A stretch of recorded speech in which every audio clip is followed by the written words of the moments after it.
السلام عليكم.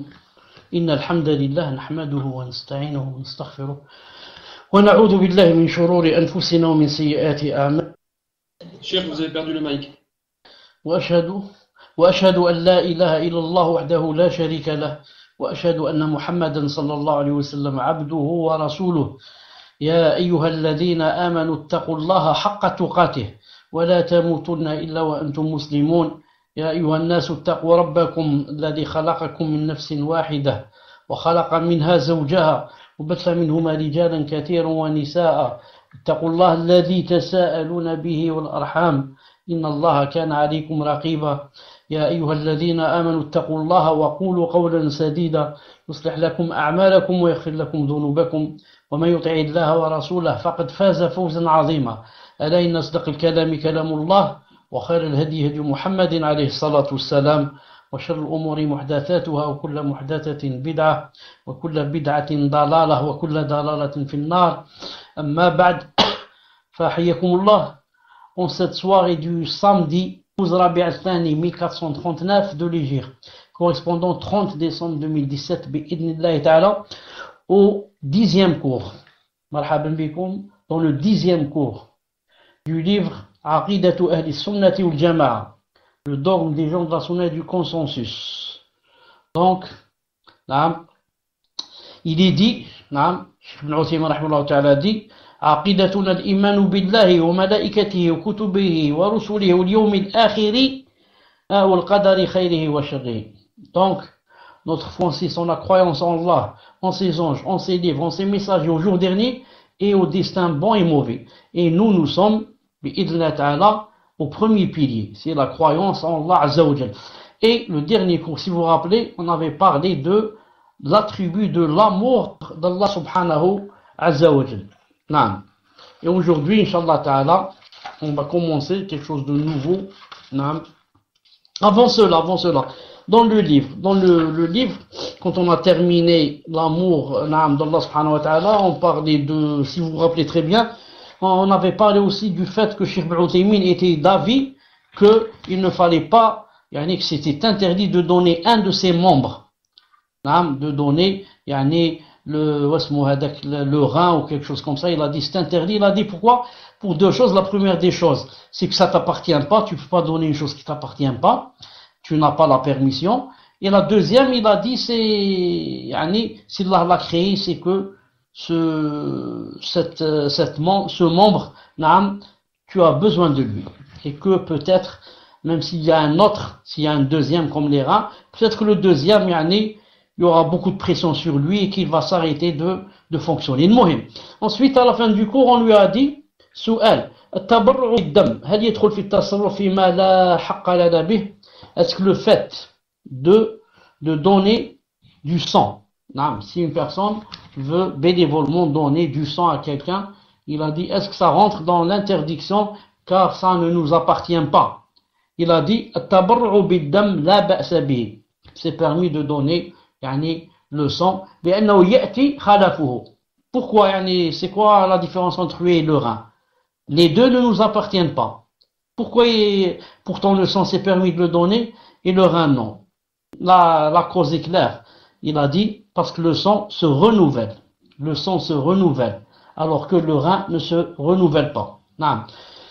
Et aussi une fois on lui a posé une autre question. Elle n'est pas là, c'est dans un autre livre. On lui a dit si jamais on a besoin de sang et on ne trouve pas, par exemple, on ne trouve pas A positif, c'est un exemple. Quelqu'un qui est A positif, par exemple, urgent, il a besoin pour faire une opération, il a besoin de sang A positif urgent. Il n'y a personne qui en a, sauf un kafir. Il a dit, est-ce que on a le droit de prendre de son sang ou pas? Et si on prend de son sang, est-ce que le sang va avoir, comment dirais-je, une influence sur nous, c'est-à-dire peut-être une influence dans la foi. Il a dit premièrement c'est permis d'en prendre, deuxièmement il a dit le sang ne peut donner une influence. Il a dit c'est pas possible. Le sang tous les sangs sont pareils, il a un rôle spécifique.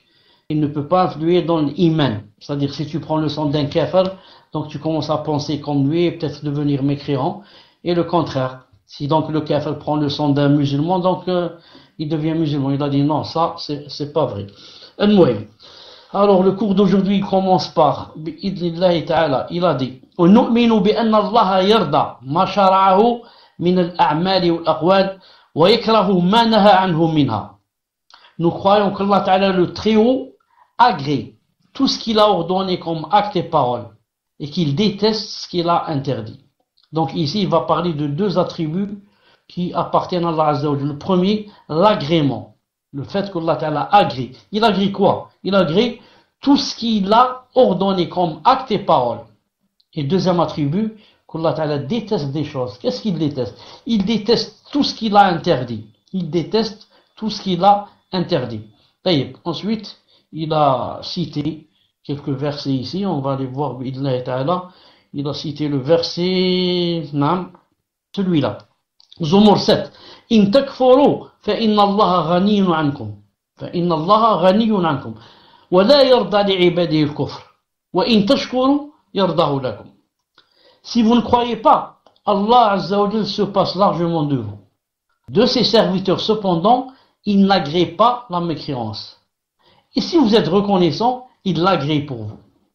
Cheikh Ibn Uthaymin, rahimahullah ta'ala, explique. Il dit, قوله, quand il a dit, نؤمن بأن الله يرضى, etc., ce qu'on a cité un peu plus haut, c'est-à-dire ça.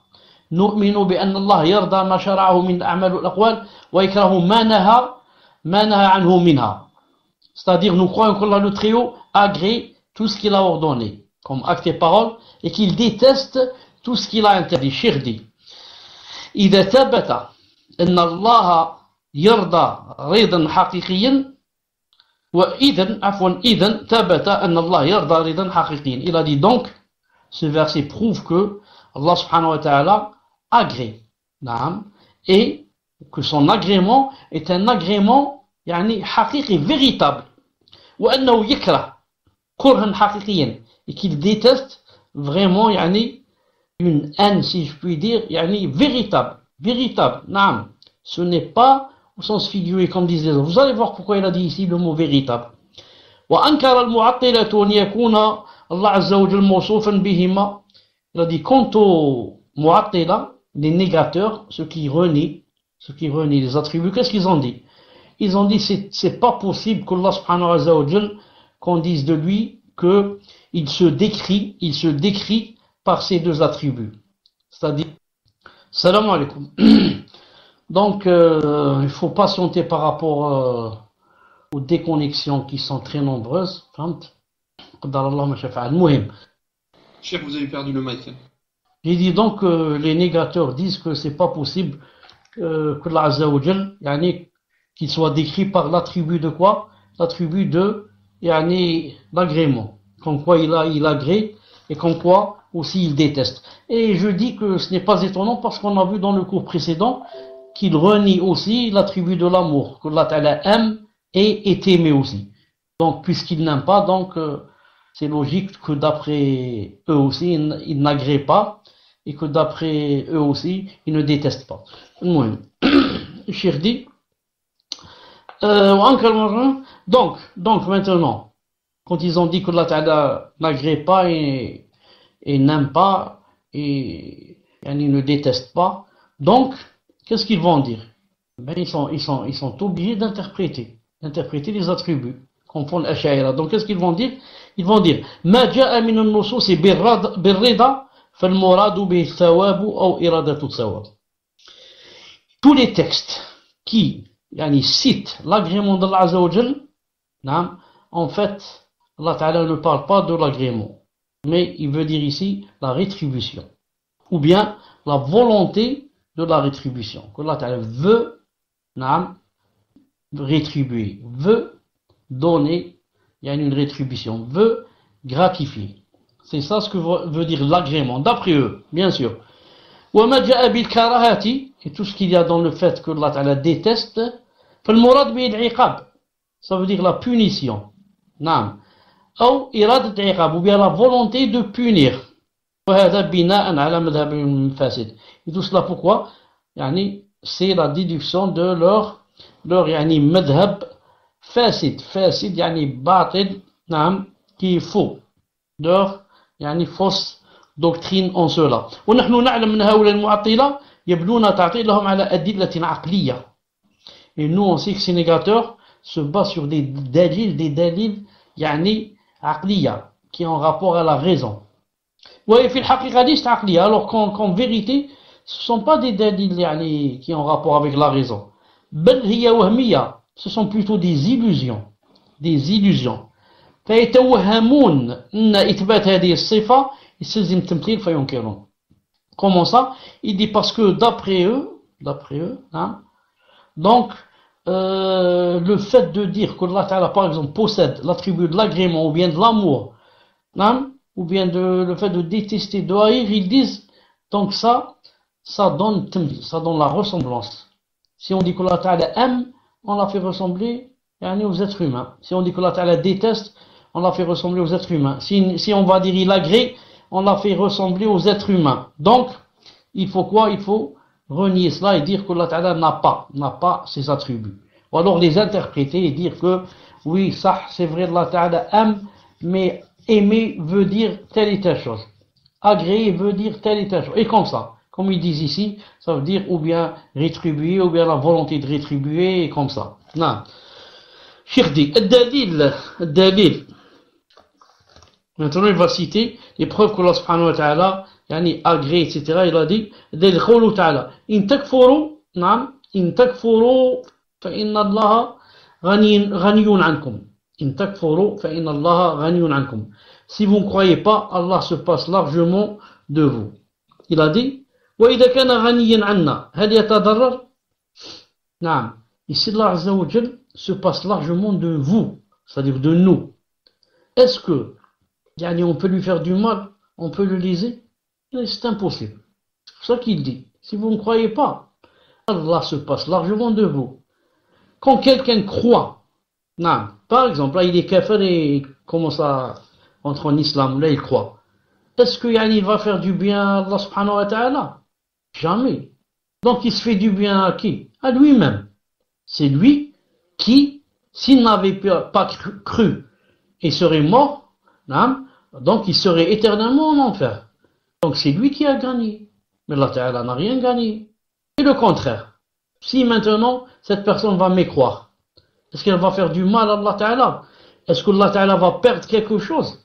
C'est la personne qui n'a pas cru qui va tout perdre, qui va se trouver privé du paradis éternellement et en enfer éternellement.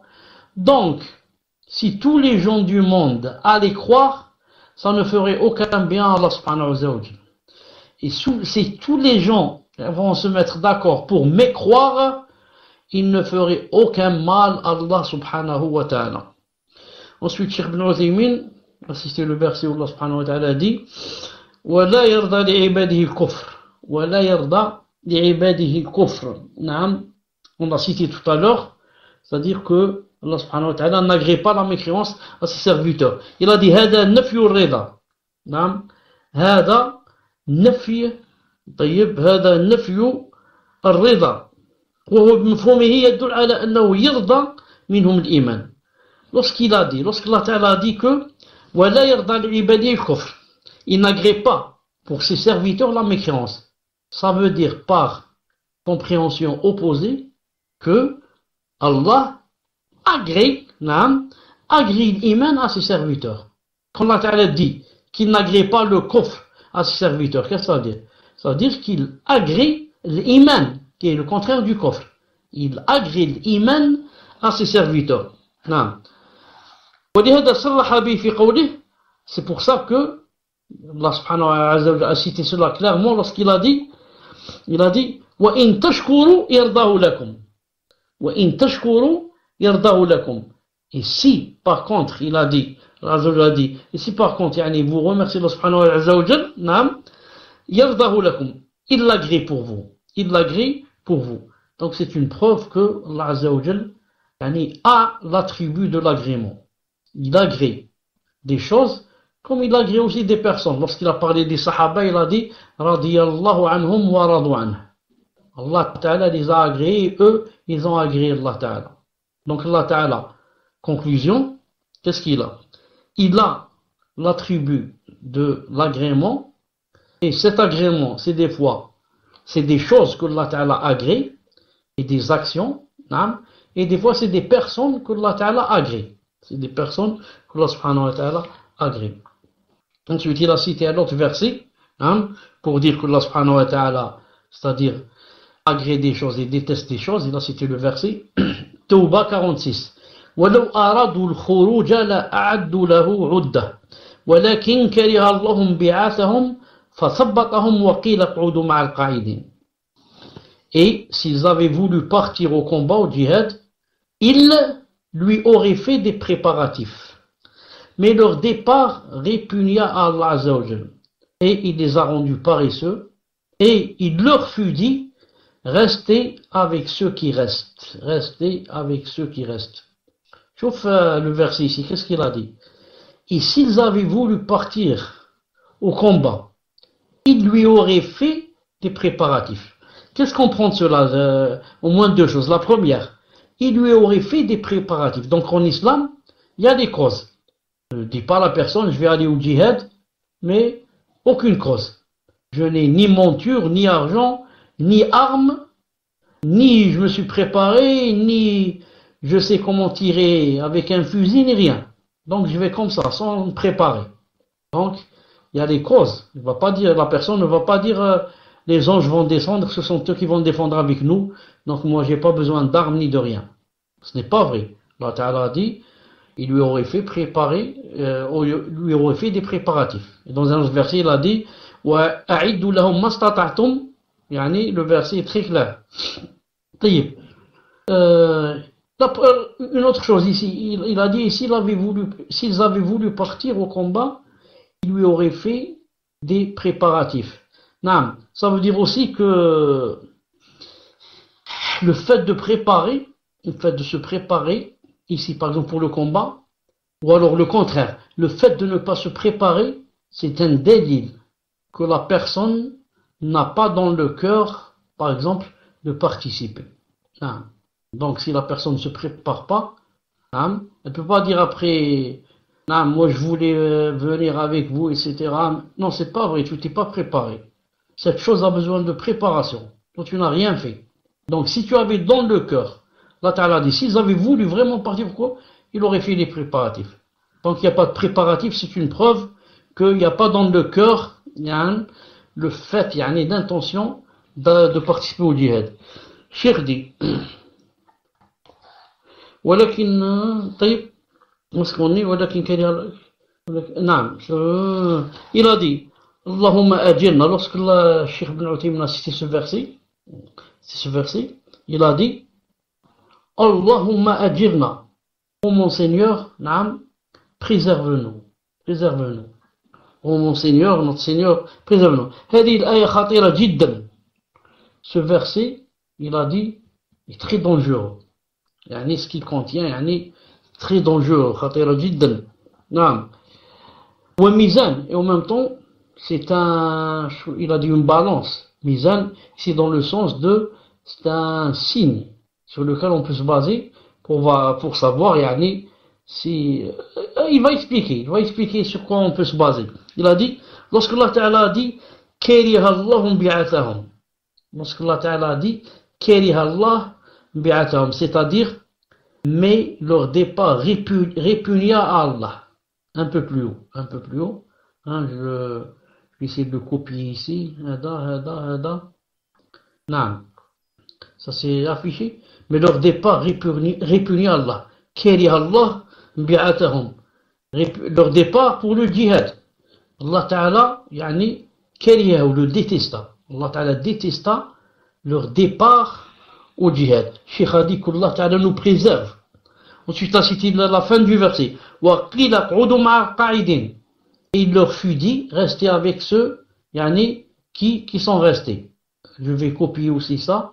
Il leur fut dit, restez avec ceux qui restent, ou ceux qui sont restés. Non. Cheikh dit qu'Allah Ta'ala nous préserve. Allah Ta'ala nous préserve. Parce que quoi? Il va expliquer, il dit, هذا فيه تحذير شديد. Dans cela, il y a tahdir, c'est-à-dire une grande mise en garde. une grande mise en garde, لمن رأى من نفسه إنه مثبط عن الطاعة. Une grande mise en garde pour la personne qui sent que yani, elle est devenue paresseuse, la personne, elle est devenue paresseuse par rapport à l'adoration. Par rapport, par exemple, au fait de jeûner, par rapport au fait de prier, par rapport à... Il a dit, متلبط عن طاعة فلعل الله كره أن يكون هذا الرجل من عباد المطيعين له فثبطه عن الطاعة نسأل الله العافية. Il a dit, c'est très grave.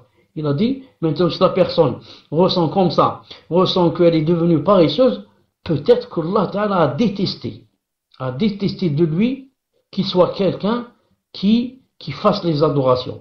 Comme Allah Ta'ala a détesté de certains gens qui ont été cités dans le verset ici, que Allah Ta'ala a détesté d'eux qu'ils partent au djihad. Il les a rendus paresseux, ils ne sont pas partis. Il a dit, donc que la personne voit en elle-même, si elle sent qu'elle est devenue paresseuse en certaines adorations, que peut-être Allah Ta'ala veut la punir. Il l'a rendue paresseuse comme ça, pour qu'à la fin, yani, bien sûr, elle va être châtiée.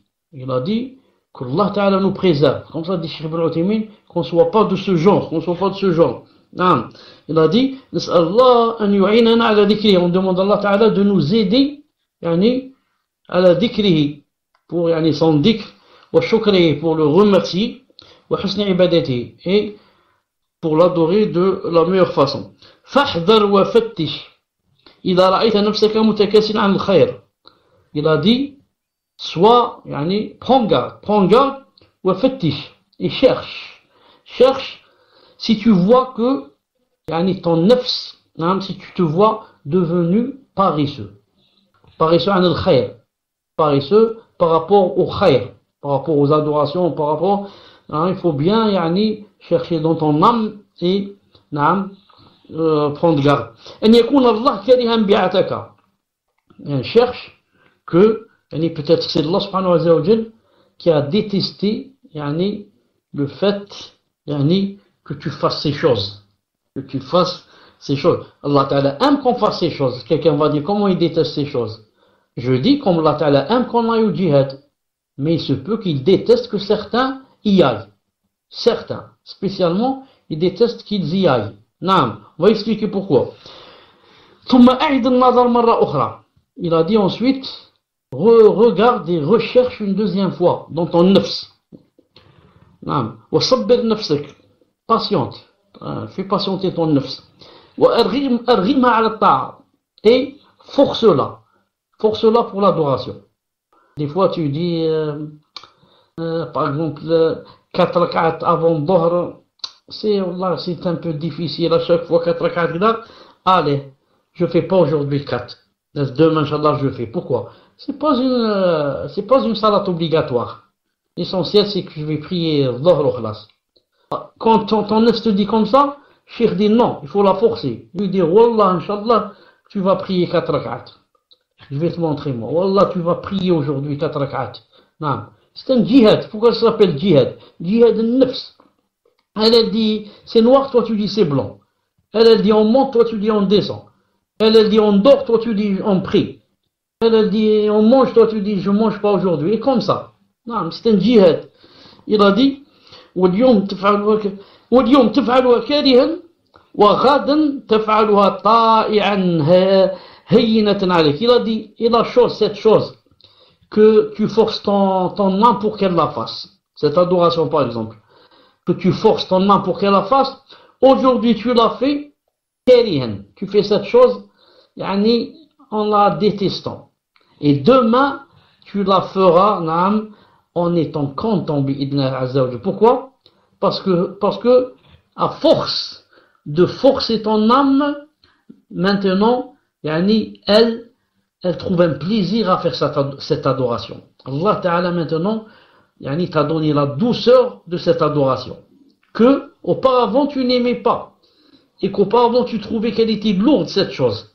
Mais comme tu as fait ce djihad pour Allah Ta'ala, Allah Azza wa Jal t'a gratifié, rétribué, et a placé dans ton cœur, maintenant, l'amour de cette chose. Maintenant, tu ne peux plus t'en passer de faire cette adoration. Il a dit, il a dit le témoin de ce verset, كره الله انبعاثهم فثبطهم وقيل اقعدوا مع القاعدين. نعم. Ce verset, remarquez avec moi ce qu'il a dit, une seconde ici. Il a dit, je le cherche en français. Allez. Donc, Allah Azza wa Jal, نعم, leur départ répugné à Allah, Allah Ta'ala détesta leur départ, il les a rendus paresseux. Pourquoi? Parce qu'il a vu dans le cœur, par exemple, que ils ne méritent pas cela qu'ils aillent au djihad. Aller au djihad, c'est vraiment, Allah t'aide vraiment pour que tu puisses aller. Il faut vraiment que tu sois l'un des agréés chez Allah Ta'ala pour qu'il te permette d'y aller. Oui, c'est que toi, si tu vas, tu ne vas faire que des fitna là-bas, ou peut-être tu vas être la cause d'embrouiller là-bas les musulmans. Donc Allah Ta'ala fait de la personne qu'elle devienne paresseuse pour qu'elle n'aille pas. Et il leur fut dit, restez avec ceux qui restent. Il leur fut dit, restez avec ceux qui restent. Cheikh Ibn Uthaymin dit, وَلَمْ يَقُلْ, Allah Ta'ala n'a pas dit, وَقَالَ لَهُمْ قُعُدُوا مَعَ قَاعِدِينَ, Allah Ta'ala n'a pas dit, et on leur a dit, restez avec ceux qui restent. Il n'a pas dit, et on leur a dit, c'est-à-dire nous, Allah. Mais il a dit, il leur fut dit. C'est qui le sujet? Qui a parlé? Qui a dit rester avec ceux qui restent? Allah Ta'ala n'a pas cité le sujet. N'a pas cité celui qui a parlé, qui a dit rester avec ceux qui restent. Pourquoi? Cheikh dit, car Allah Ta'ala la ya'mur bil fahsha. Allah Ta'ala n'ordonne pas le blâmable, n'ordonne pas la turpitude. Le fait de ne pas aller au djihad, Allah Ta'ala dit ne part pas au djihad. C'est pas vrai. Allah Ta'ala, le djihad, entre parenthèses, s'il remplit les conditions, bien sûr. Pas le djihad takfiriyena, le djihad qui remplit les conditions, c'est quelque chose de permis. Tu as une grande récompense si tu y vas. Comment Allah Ta'ala te dit n'y va pas? Donc c'est pas lui qui a dit rester avec ceux qui restent, avec ceux qui restent. Et il a dit, Allah Ta'ala, la ya'mur bil fahsha. Allah Ta'ala, walakin, waqila qu'udu. Donc il a dit, donc qui a dit rester? Qui a dit rester? Il a dit, al-nafs, l'âme de la personne. Al-nafs tuhaddithu l'insan, wa taqul lahu al-nafs, parle avec la personne et lui dit, la tadhhab hadhihi al-marra. N'y va pas cette fois. N'y va pas cette fois. Idhhab al-marra thaniya. Laisse pour la prochaine fois. Non. C'est pas obligé d'aller la première fois. Et le djihad, il y en a beaucoup, tout le temps. Donc c'est pas obligé la première fois. Vas-y la deuxième fois. Ou shaitan, il a dit, ou shaitan yuthabbit an al-khayr. Et shaitan, aime rendre la personne paresseuse dans un cas pareil. Ou le jalis sou, et la mauvaise compagnie aussi, rend la personne paresseuse. La mauvaise compagnie, idem. Il a dit, c'est pour ça que Allah Azza wa Jal il n'a pas cité le sujet. Pour que ça soit, il a dit global, pour que ça englobe tout. C'est-à-dire, pour que le fait de dire rester avec ceux qui restent, pour que ça rentre dans il leur fut dit, ça rentre l'âme, le shaitan et la mauvaise compagnie. Les trois ont dit. Non. Ensuite, il a dit, Cheikh Ibn Uthaymin a cité, il a dit, وَنُؤْمِنُ بِأَنَّ اللَّهَ تَعَالَى يَرْضَى عَنِ الَّذِينَ آمَنُوا وَعَمِلُوا الصَّالِحَاتِ. Tout à l'heure, on a vu que Allah Ta'ala a agréé des actions. Maintenant, on va voir qu'il agrée aussi des personnes. Il agrée des personnes. Nous croyons qu'Allah Ta'ala le Très-Haut accorde son agrément aux croyants. Il y a ceux qui accomplissent les bonnes œuvres. Donc, à part que Allah Ta'ala agrée les actions et les bonnes œuvres, il agrée aussi des gens. Parmi les gens qui il agrée? Il agrée des croyants, par exemple.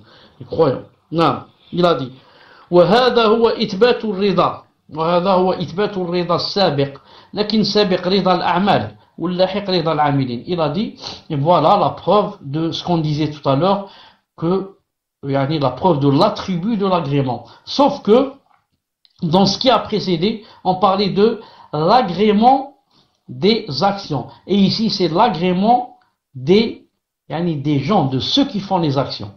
Voilà la différence.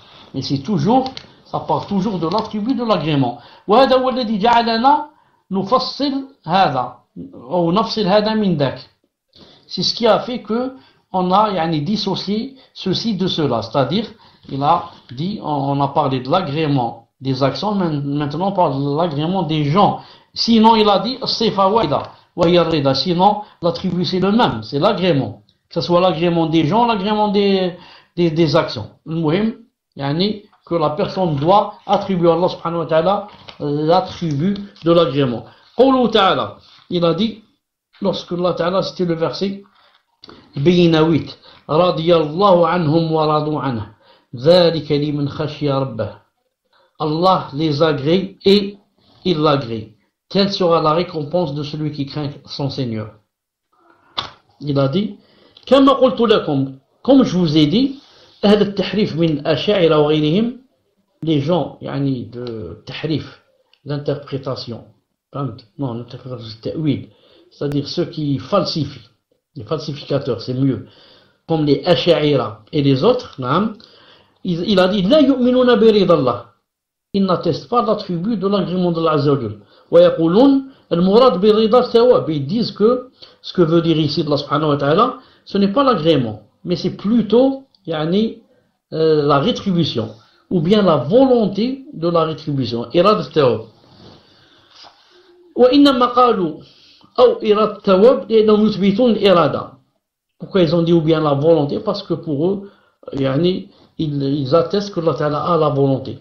Lorsqu'il a dit radiyallahu anhum, lorsque Allah Ta'ala a dit il les agrée, radiyallahu anhum, yani ala kalamihim, c'est-à-dire qu'Allah subhanahu wa ta'ala, il les agrée pour ce qu'ils ont dit. Pour ce qu'ils ont dit. Athabahum, il leur a donné une rétribution. Wa radu anhu, qalu aydan, ils ont dit aussi, l'insan ma yarda anillah, walakin yarda billah. Ce sont ceux qui disent comme ça, bien sûr. Ils ont dit, qalu, la personne ne peut pas yani, agréer Allah subhanahu wa ta'ala. Walakin Allah, ولكن يرضى بالله. Ils ont dit, d'après l'Ash'aira, قالوا الإنسان ما يرضى عن الله. On ne peut pas dire qu'une personne agrée Allah subhanahu wa ta'ala. Mais on peut dire qu'une personne, yani, il a dit يرضى بالله, c'est-à-dire que il y a une différence entre yani, رضي عنه et رضي به. C'est-à-dire que ça devient, c'est comme une chose. Je suis content, par exemple, de ma voiture. Là, je suis content de mon PC, de mon téléphone. On est radébé. Mais, on peut pas dire je l'agrée. Comme ça veut dire l'Ash'aira. Tu peux pas dire pour Allah Ta'ala tu l'agrées. Mais tu peux dire que, yani, Allah subhanahu wa ta'ala, yani, c'est-à-dire, si je puis dire, tu l'acceptes. Non, mais pas tu l'agrées. Donc ça c'est complètement faux. C'est complètement faux. C'est-à-dire que d'après eux, Allah Azza wa Jal, yani, on est réjoui de lui comme ça. Mais on peut pas l'agréer. On peut pas l'agréer. Il a dit, وَمَعْنَا رَضُوا عَنْهُ, et le sens de il l'agrée, il l'agrée, et عَمِلُوا لَهُ أو عملوا لطلب رضاه, c'est-à-dire qu'ils ont yani, fait des actions pour avoir son agrément, toujours d'après eux. Il a dit ذلك أي ثواب المشركين جزاء عند ربهم جنات عدن تجري من تحتها الأنهار خالدين فيها أبدا رضي الله عنهم إلى آخر ذلك. Il a cité ça. طيب. Ensuite il a dit قوله ونؤمن, il va citer passer un autre attribut. وَنُؤْمِنْ بِأَنَّ اللَّهَ تَعَالَى يَغْضِبُ عَلَى مَنْ يَسْتَحِقُ الْغَضَبَ مِنْ كَافِرِينَ وَغَيْرِهِمْ. Nous croyons qu'Allah le Très-Haut se courrouce et se met en colère contre ceux qui ont mérité sa colère parmi les mécréants et les autres.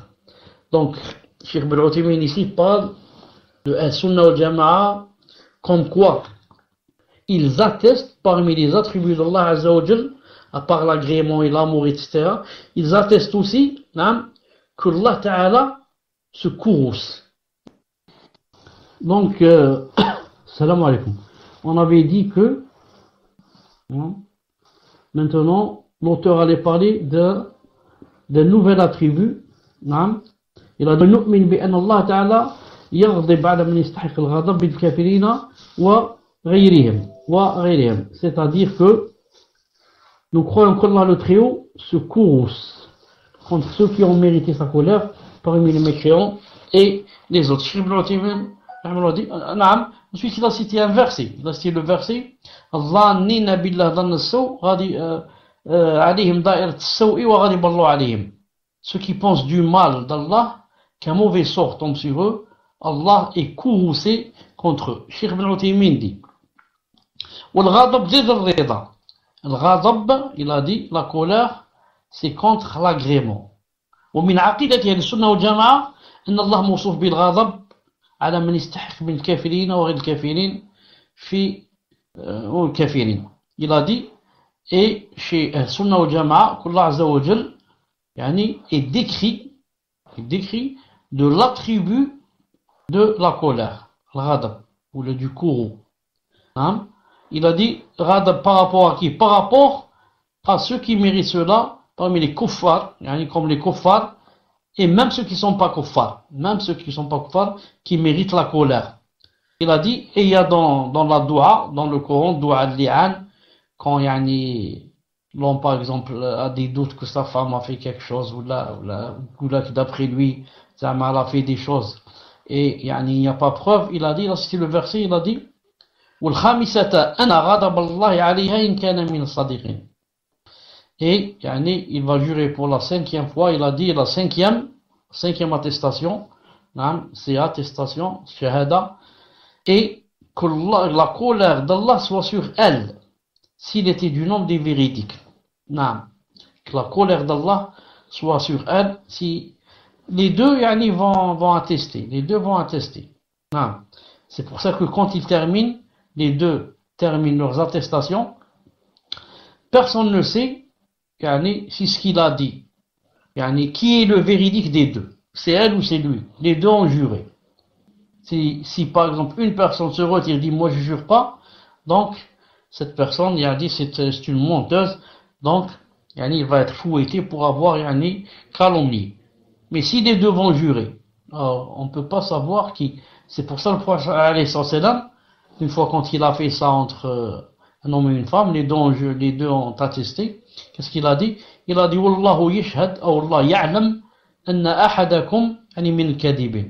Allah Ta'ala sait que l'un de vous deux est un menteur.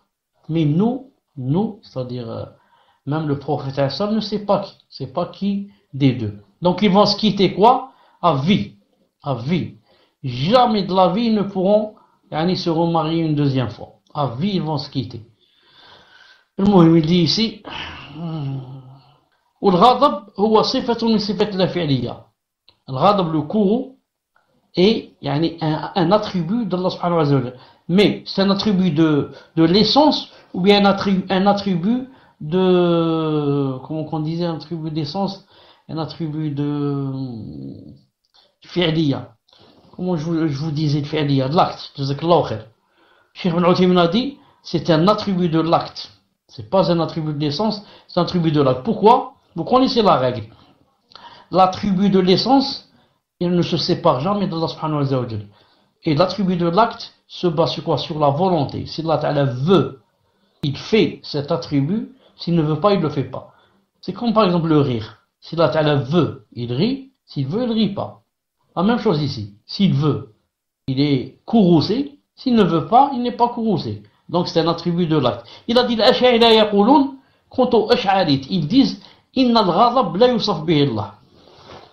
Ils ont dit c'est impossible que on puisse décrire Allah Azza wa Jal en disant que il se met en colère. Ils ont dit ça, c'est pas possible. Pourquoi?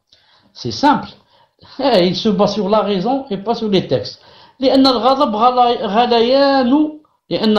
غليان دم القلب. Parce que la colère, c'est quoi en fait? C'est le sang qui commence à bouillir dans le cœur. Le sang commence à bouillir, et bien sûr ensuite ça monte au cerveau et on devient en colère. Cheikh dit, وهذا صحيح. C'est vrai. La colère, c'est le sang qui commence à bouillir dans le cœur. Il a dit, c'est vrai. لأن النبي عليه الصلاة والسلام أخبر أنه جمرة يلقيها الشيطان في قلب بني آدم. Il a dit ça, c'est vrai, parce que le prophète alayhi salam nous a informé que le ghadab, comment qu'il provient, il a dit, le shaitan prend une braise de feu, et la jette dans le cœur de la personne. Alors, les deux veines jugulaires commencent à se gonfler, etc. Et bien sûr, son visage rougit, et ça donne la colère. Il a dit en ce sens, c'est vrai. Lakin, هذا غضب المخلوق. Mais ça, c'est quoi? C'est la colère de l'être humain. أما غضب الخالق فليس هذا. Quant à la colère d'Allah Azza wa Jal, le créateur, ce n'est pas comme le ghadab, la colère de la créature. Il a dit بل هو غضب يليق بجلاله وعظمته. Mais c'est une colère qui convient et qui sied à Allah subhanahu wa ta'ala comme tous les autres attributs, comme le rire, comme la descente, comme la main, comme les yeux, et comme ça. Tous les attributs, aucun attribut ne ressemble à un attribut des êtres humains. ليس كمثله شيء وهو السميع البصير. Rien ne lui ressemble, et c'est lui l'audient, le clairvoyant. Et entre parenthèses, lorsque les Ash'aïra ont voulu renier que Allah Azza wa Jalla se mettait en colère, ils ont donné quoi comme prétexte? Ils ont donné comme quoi la colère, c'est le sang qui commence à bouillir dans le cœur. Cheikh Ibn Uthaymin ici, qu'est-ce qu'il a dit? Il a dit c'est vrai. Il a cité hadith du prophète islam, comme quoi le shaitan, pour rendre une personne en colère, il lui jette une braise de feu dans le cœur. Il a dit, comme dans le hadith authentique. Je dis, ce hadith n'est pas authentique. Ce hadith est faible. Et Cheikh Al-Albani l'a cité dans Za'if al-Jami' numéro 1240. Et aussi dans Za'if Targhib ou Tarhib numéro 1641. Donc Cheikh Ibn Uthaymin rahimahullah ta'ala, quand il a dit ce qu'il a dit, c'est se basant comme quoi ce hadith est authentique. Mais en vérité, ce hadith est faible. Et Cheikh Ibn Uthaymin, s'il a dit qu'il est authentique, peut-être qu'il a lu ça chez un savant, Nawawi, ou là, qui a dit qu'il était authentique. Il a dit الظانين بالله ظن السوء الظانين بالله ظن السوء عليهم ضائع السوء. Il a dit هذا وصف المنافقين الكافرين. Lorsqu'il a cité le verset, non, c'est pas celui-là. Le verset qui citait avant celui-là. Le verset qui citait avant celui-là, c'est celui-là. Lorsqu'il a le Fath 6, celui-là, ceux qui pensent du mal d'Allah. À la fin, il a dit Allah est courroucé contre eux. Il Cheikh Ibn Uthaymin ici dit, il parlait ici des munafiqin et des kuffars. Des munafiqin et des kuffars. Il a dit, le témoin, c'est quoi? Le témoin, c'est lorsque Allah Ta'ala dit Ghadiballahu alayhim. Ghadiballahu alayhim. Allah est courroucé contre eux. Allah Ta'ala est courroucé contre eux.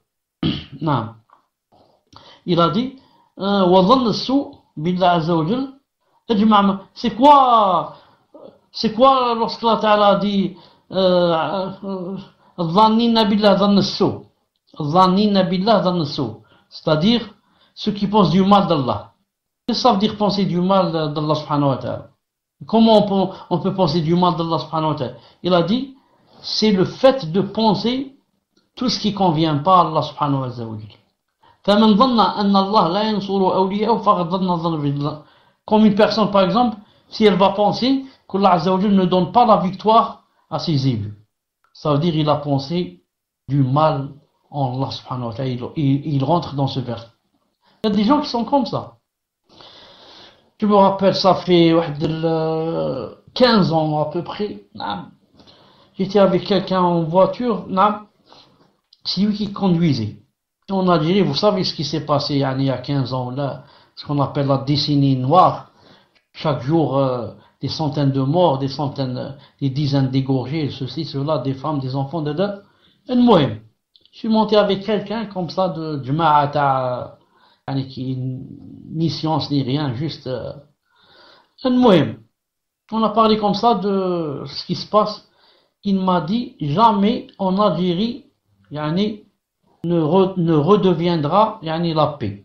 Je lui dis pourquoi tu dis comme ça? Je lui dis peut-être que Allah Azza wa Jal fera une solution demain. Il m'a dit jamais ne peut revenir la paix en Algérie. Je lui ai cité un verset. Je lui ai dit, chauffe, Allah subhanahu wa ta'ala a dit, attendez que je me rappelle seulement quel est le verset que je lui ai cité. Non. Et je lui ai dit, Allah ta'ala dit dans le Coran, Asallahu an ya'tiya bil fath, ou bi amrin min indih. Il est possible qu'Allah ta'ala, donne le fath, donne la victoire, hein, et surtout la fin du verset. Ou amrin min indih. Ou bien quelque chose qui vient de lui. Il n'a pas cité c'est quoi la chose. Tu ne peux pas savoir ce que peut ramener Allah Ta'ala d'ici demain, d'ici une seconde. Tu sais pas. Il a dit c'est comme ça, la chose globale, ça englobe beaucoup de choses. Ou une chose de lui. Attendez, je vais voir d'abord comment qu'ils ont traduit ce verset. Une seconde, je cherche ce verset. Une seconde. Voilà le verset. فترى الذين في قلوبهم مرض يسارعون فيهم يقولون نخشى أن تصيبنا الدائرة. Moi je lui ai cité la fin. فعسى الله أن يأتي بالفتح أو أمر من عنده فيصبحوا على ما أصروا في أنفسهم نادمين. Ça donne à peu près. Tu verras d'ailleurs que ceux qui ont la maladie au cœur se précipitent vers eux et disent vers les kuffars, nous craignons qu'un revers de fortune ne nous frappe. Moi ce que j'ai cité aux frères, mais peut-être qu'Allah fera venir la victoire ou bien un ordre émanant de lui. Un ordre. Je lui dis regarde Allah Ta'ala ce qu'il a dit. Ou bien il donne la victoire ou bien il donne un ordre qui vient de lui, on ne sait pas ce que c'est. Il m'a dit Allah, moi d'après moi je pense pas que un jour ça va se rétablir. Oh, maintenant, regardez, ça s'est rétabli. Alhamdulillah, les choses sont rentrées dans l'ordre. Vraiment, fadl min Allah subhanahu wa jal. Tawfiq min Allah subhanahu wa jal. Et on revient à ce qu'on disait. Pourquoi j'ai cité ça? Mahmoud, pourquoi j'ai cité ça? Je parlais de quoi? Pourquoi je lui ai cité ça? Donc, je vais revenir un peu marche arrière. Voilà, pensée du mal. Jazakallahu khair. Donc, toi, si tu dis que jamais ça ne peut se rétablir, donc tu penses du mal d'Allah. Donc, Allah Ta'ala ne peut pas ou quoi? Ne peut pas enlever tout ça et donner le contraire.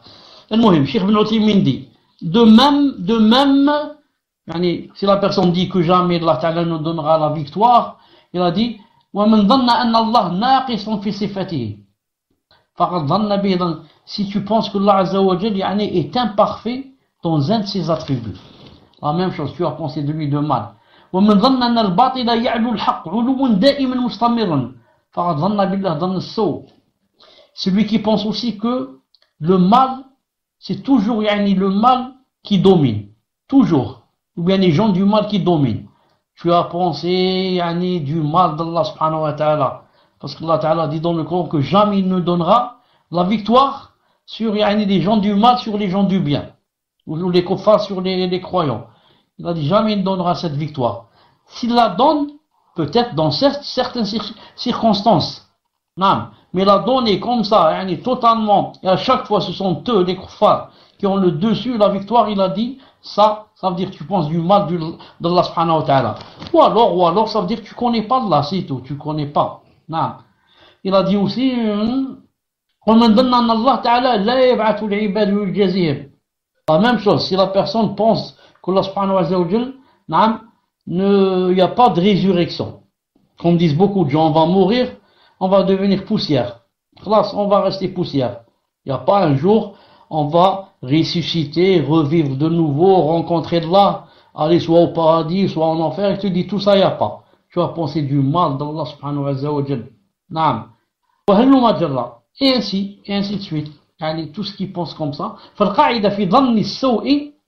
La règle dans le fait de penser du mal, c'est de penser d'Allah Azza wa Jal tout ce qui ne lui convient pas et ne lui sied pas. قال الله تعالى عليهم دائرة السوء. نعم يعني عليهم يدور السوء. C'est-à-dire que ce mal que Allah Ta'ala a cité, il va les encercler. Il va les encercler et être de tous les côtés. Ensuite, il a cité le dernier verset avec lequel on termine. Il a dit النحل 106 من كفر بالله من بعد إيمانه لم أكره وقلبه مطمئن بالإيمان ولكن من شرح بالكفر صدرا فعليه غضب من الله وعليه يعني ولهم عذاب عظيم. Quiconque a renié Allah Azza wa Jal après avoir cru, hein, ce qui est apostasie, il a dit sauf, il y a encore des choses, ensuite il a dit sauf celui qui a été contraint alors que son cœur demeure plein de la sérénité de foi, mais plutôt ceux qui ouvrent délibérément leur cœur à la mécréance, ceux-là ont sur eux une colère d'Allah, ils ont un châtiment terrible. Il a dit بماذا فسر أهل التعطيل الغضب قالوا الغضب هو الانتقام وإرادة الانتقام. Quand Allah Ta'ala dit dans ce verset, ceux-là ont sur eux une colère d'Allah. Les Ash'arites disent que Allah Ta'ala ne peut pas se mettre en colère, on l'a vu tout à l'heure. Donc ils ont dit colère ici veut dire que Allah Subhanahu wa Ta'ala veut se venger d'eux. Ils ont dit voilà ce que veut dire la colère. Ils ont dit sinon Allah Ta'ala ne se courrouce pas. Il veut dire ici qu'il veut se venger d'eux. Ça c'est toujours les Ash'aira qui disent cela. Taïb, Cheikh Ibn Uthaymin le réplique. Il a dit Allah subhanahu wa ta'ala pour lui il a l'attribut de la colère. Il se courrouce. Et la vengeance c'est autre chose. Allah Ta'ala se venge. Ça. Mais ici ne veut pas dire Allah subhanahu wa ta'ala n'a pas voulu dire se venger, mais il a voulu dire se mettre en colère. Quant à se venger, c'est autre chose. Il a cité la preuve. Je vais vous citer le verset, car j'ai oublié de le mettre, je cherche une seconde ici, une preuve qui montre que la vengeance c'est une chose et la colère c'est autre chose. فلما أسفونا انتقمنا منهم. Une seconde. انتقمنا منهم.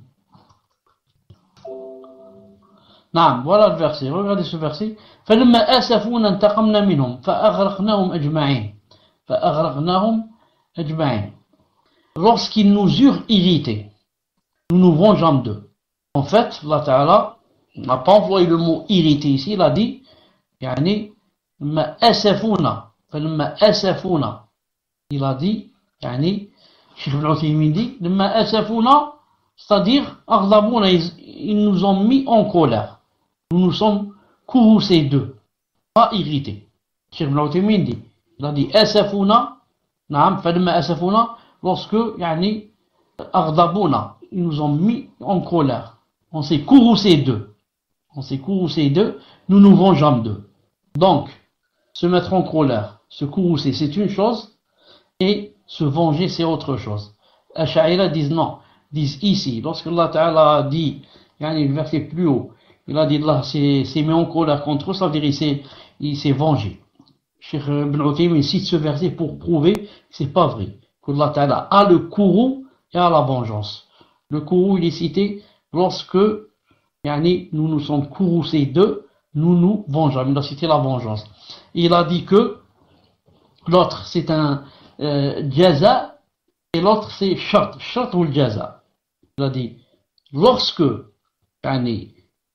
tu dis à quelqu'un si tu viens chez moi je te donne une pomme. Donc il y a venir chez moi et il y a te donner, moi je te donne. Il y a deux choses. Il a dit ici lorsque ils nous ont on s'est courroucé d'eux, on s'est vengé. Donc la vengeance n'est pas le courroux, c'est autre chose. Donc voilà, Inch'Allah, pour le cours d'aujourd'hui, c'est quoi? C'est l'attribut du courroux d'Allah Azza wa Jalla, l'attribut de l'agrément qu'on a vu tout à l'heure. Et contrairement aux Ash'arites qui falsifient et qui interprètent et qui disent que le courroux c'est la volonté de punir, ou alors le courroux c'est la vengeance, alors que nous on dit non, il y a vraiment l'attribut du courroux d'Allah, la colère, et il y a l'attribut de l'agrément d'Allah subhanahu wa ta'ala. Voilà, Inch'Allah ta'ala, pour le cours d'aujourd'hui. Subhanakallahumma bihamdik, shahadu la ilaha illa ant, astaghfiruka wa atubu ilayk. On se rencontre, Inch'Allah ta'ala, dans 10 minutes si vous êtes prêts. Assalamu alaikum. توكل على الله. اسمك محمود. توكل على الله pour la première question. On commence, تفضل. وعليكم السلام ورحمة الله وبركاته يا شيخ. نعم جزاك الله خيرا. Donc on va commencer par la première question. Donc je tiens à vous dire, Cheikh, il n'y a pas une question sur le cours. Donc il n'y a pas une question sur le cours. Donc là, cher d'habitude, vous dites, eh bien, c'est qu'ils ont compris le cours. Alhamdulillah. Donc on va commencer par la première question d'un frère qui demande qu'Allah vous garde, vous et votre famille, pour le frère que vous nous apportez, sachant qu'il n'est pas permis de réciter le noble Coran durant les inclinations, le ruku' et les prosternations, sujud, compte tenu de l'interdiction instituée par le prophète sallallahu alayhi wa sallam. Certains disent que l'on peut réciter durant les sujud et d'autres pendant les ruku' aussi des rabbana, tels que Rabbana atina fid dunya hasanatan wa fil akhirati hasanatan wa qina adhaban nar. Certes, c'est une dua, mais c'est du Coran al-Karim aussi. Qu'en est-il min fadlikum ya Cheikh? Jazakallahu khayran. Tfaddal Cheikh wa barakallahu fik. En fait, il y a un hadith authentique du prophète alayhi salatu salam qui dit que yani, ce n'est pas permis pendant le Coran de lire le Coran. Il a dit sujud.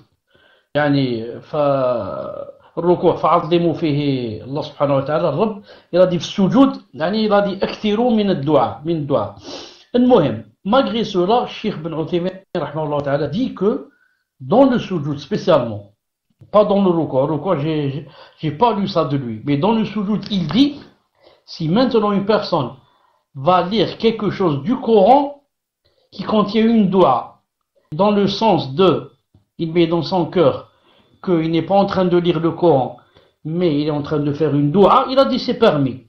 Comme dans le verset par exemple, Rabbana atina fid dunya hasanatan wa fil akhirati hasanatan wa qina adhaban nar. Ça c'est un verset, mais il va le lire dans le sens que c'est une dua. Il a dit si c'est comme ça, Cheikh Ben Uthaymin rahimahullah ta'ala, il a dit c'est permis. Donc je dis, il a dit spécialement dans le sujud. Je n'ai pas lu de lui qu'il a dit que ça aussi c'est permis dans le ruku'. Wallahu a'lam, tfaddal. Naam, jazakallahu khayran wa barakallahu fik ya Cheikh. Donc Cheikh, pour la deuxième question d'une sœur qui demande qu'en est-il d'une personne qui revient dans un même péché après s'être repentie, sachant que la personne regrette et veut s'en détacher. Pouvez-vous conseiller qu'Allah vous préserve et vous accorde al-firdaus? Tfaddal Cheikh wa jazakallahu khayran. Naam, revenir vers un autre péché après s'être repenti, c'est possible. Ce n'est pas bien, mais ça existe. Ça existe chez beaucoup de croyants. La personne, quand il mène, et masha'Allah, il est élevé, la personne, alhamdoulilah, n'accepte pas de faire les péchés et fait des efforts pour s'en éloigner. Mais quand l'iman faiblit, alors la personne, même si elle sait qu'elle va faire des péchés ou bien qu'elle en fait, elle ne trouve pas beaucoup de regrets. Pourquoi? Parce que l'iman est faible. Mieux, elle commence à trouver des excuses et à dire en fait tout le monde en fait. Je suis pas la seule. Moi je suis mieux que tout le monde. Et X des gens, peut-être qu'elle va citer des gens, X et X font le même péché et font plus. Pourquoi eux ils n'ont pas peur et moi j'ai peur Zama, moi je suis mieux qu'eux. Allez, arrête. Et comme ça. Et Shaitan va lui rentrer par cette porte et la personne va faire le péché ou le même péché qu'elle est en train de combattre. Moi ce que je veux dire c'est que l'essentiel ce n'est pas de ne pas faire les péchés. Ça c'est vrai, il ne faut pas faire les péchés. Mais si on en fait, l'essentiel, quoi? C'est de faire la tauba après ce péché. Même si je l'ai refait 40 fois, je dois à chaque fois faire la tauba bi'idna ta'ala, et en demandant à Allah de m'aider de ne pas le refaire, de ne pas refaire ce péché. En faisant des efforts pour ne pas le refaire. Mais si je le refais, qu'est-ce qu'il faut? Il faut toujours penser à la tauba qui doit venir après lui. Et le prophète a dit, alayhi salam, dans un hadith authentique, il a dit, si jamais vous ne faisiez pas de péché, alors Allah Ta'ala, vous exterminera, si je puis dire, et va faire venir un autre peuple qui, eux, feront des péchés et demanderont le pardon. Ils demanderont le pardon. Donc, je conclus, je répète, نعم أهم شيء c'est de faire la tauba بإذن الله سبحانه وتعالى. Naam, jazakallahu khairan ya Cheikh. Donc, je ne sais pas si vous m'entendez, cher. Est-ce que vous avez fini? Donc, c'est l'impression que ça avait coupé un petit peu. Voilà, donc c'était fini. Par contre, la question elle est assez longue. Donc, c'est un problème qui touche pas mal de personnes, j'ai l'impression, en France. Il est là de nos frères et sœurs. Frères, Inch'Allah. Donc, la sœur dit, je vous avais écrit, d'accord. Je vous citais de gros problèmes. Donc, elle vous a écrit plusieurs mails et elle vous citait de gros problèmes de Aqida, mais je n'ai pas reçu de réponse. Donc, je vous demande ici, d'accord. J'aimerais que ma question soit lue entièrement malgré sa longueur. Je n'arrive pas à comprendre. Est-ce que tout ce qu'on fait sur Terre, comme manger, boire, s'habiller, étudier, se marier, questionner les savants, etc., ne sont que des causes? Dans quel sens? Quelle place alors pour la volonté, Machia, qu'Allah vous a donnée? Qu'Allah nous a donné. J'aimerais vraiment comprendre, avoir une réponse et sortir des ambiguïtés là-dessus. Aussi, j'ai lu ce hadith que le prophète sallallahu alayhi wa sallam a décrit, celui qui ne prie pas sur lui quand il est mentionné comme le plus radin des gens. Et donc la personne dit, j'ai eu un léger rire, ce qui fait que ça peut être de la moquerie de la religion, bien que ça n'était pas du tout mon intention. Donc Cheikh avait déjà répondu à ça, la semaine dernière, et que j'ai regretté tout de suite. J'ai eu trop de légèreté dans la religion sur une longue période, ne pas être convaincu que la hijra est obligatoire en connaissant les dalil, adila, ne pas sentir que la mixité est interdite en connaissant les adila, se reposer sur les causes par oubli que c'est Allah qui accorde la réussite ou non à cette cause, avoir perdu la muraqaba d'Allah, craindre les complots des kuffars et oublier qu'ils ne peuvent rien si Allah ne leur permet pas de nuire, peur excessive des insectes, etc. Ainsi que des situations qui me sont arrivées sur plusieurs mois et que je vois comme des annulatifs de l'islam à cause de ma négligence de ce que j'avais appris du din, que je ne vais pas redire ici car c'est long. J'insiste que ça s'est passé sur plusieurs mois quand je m'étais éloigné du din et que c'est moi qui me souviens maintenant de ces situations. Tout ce que j'ai cité ici et dans mes mails font que je ne suis pas en paix. Je sens que j'ai besoin de re-rentrer en islam quand on ne comprend pas des choses qui sont plus que basiques dans la Aqidah ou qu'on a des ambiguïtés et qu'on pense mal sur le din. Quel est le jugement? Qu'Allah vous préserve tous de tomber dans l'égarement et qu'Allah vous récompense. Enfin pour la lecture. Tfaddal Cheikh. Barakallahu fik wa jazakallahu khairan. Wa alaykoum salam wa rahmatullahi wa barakatuh. Vous m'entendez? Chauffe, il y a des personnes sur le Gmail auxquelles je ne veux pas répondre. Il y a auxquelles je ne peux pas répondre et il y a auxquelles je ne veux pas répondre. Ceux ou celles auxquelles je ne veux pas répondre, je donne un exemple. Cette personne qui a envoyé cette lettre maintenant, je lui ai répondu au moins 3 fois. Au moins 3 fois, en lui expliquant, voilà, ça c'est des wasawis, c'est quand il faut oublier ça. La personne dit non, c'est pas des wasawis. Donc, je sens. D'ailleurs, vous connaissez mon avis. Dès qu'une personne commence à parler des annulatifs de l'islam, je me dis, elle dit 90% c'est des wasawis. Mais attends, on va voir, peut-être qu'elle est nouvelle ou là, elle veut savoir est-ce que ça annule, ça n'annule pas. Elle a raison, je lui réponds. Mais si par contre, elle envoie une lettre, ensuite je lui réponds.